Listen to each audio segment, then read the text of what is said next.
आज अंतर्जातीय योग दिवस।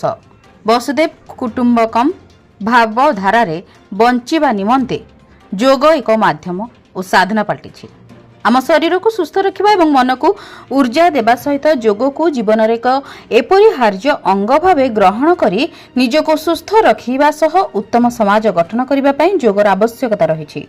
पारादीप लाइट हाउस बेलाभूमि रे आज अंतर्जातीय योग दिवस पालन हो जाइछि। एही कार्यक्रम रे पारादीप विधायक तथा शिल्प मंत्री संपत स्वाई सहित पारादीप पौराध्यक्ष अतिरिक्त जिलापाल सहित विभिन्न शिल्प प्रतिष्ठान वरिष्ठ पदाधिकारी विभिन्न विद्यालय और कॉलेज छात्र छात्री शिक्षक शिक्षयित्री बुद्धिजीवी और पारादीप अंतवासी सामिल होते। उपस्थित योग शिक्षक माने विभिन्न प्रकार योग शिक्षा प्रदान करने सहित जनसाधारण दैनंदिन योगर अभ्यास रखा समस्त परामर्श देते शिल्प मंत्री संपत चंद्र स्वाई।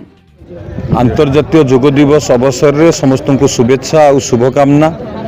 माननीय प्रधानमंत्री आह्वान क्रमे जातिसंघ जून 21 जुलाई 15 रे सारा विश्व रे पालन करने आंतर्जातिक योग दिवस भाव या मान्यता देले एवं आपण मैंने समस्त जानिथिबे माननीय मुख्यमंत्री निर्देश क्रमे आज आम राज्य रे समस्त पंचायत रे विभिन्न स्कूल रे विभिन्न स्वेच्छासेवी संगठन जिला हेडक्वार्टर म्युनिसिपालिटी सबुआड़े ये योग दिवस को पालन करा जाउची एवं जदि देखिबा सारा विश्व रे ये एक सौहार्दपूर्ण वातावरण सृष्टि हो पारछि योग माध्यम रे।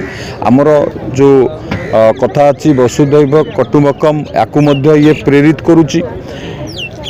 एही समय रे जून 21 एही समय रे सूर्यर दक्षिणायन गति होता है एवं ये समय आध्यात्मिक सफलता मध्य मिले एवं योग द्वारा आम शरीर सुस्थ रुए। स्वास्थ्य ही संपद आम समस्ते जानिचे से आज दिन में समस्त को मोर अनुरोध रमर दैनंदिन जीवन में व्यस्तबहुल जीवन में आम समस्ते किसी समय बाहर करी निज शरीर दबा शरीर को सुस्थ रखा निरोगी रखा एवं ये योग ही तार एकमात्र उपाय। आज यदि आप देखिए महाकाशचारी मानक योग प्रशिक्षण दि जाउछि जेल रे थिबा कैदी मानक योग प्रशिक्षण दि जाउछि। आम मन को शांत रखिबो मन को मानसिक स्तर में संतुलन आणिबो एवं आम भितर बौद्धिक विकास करिवो।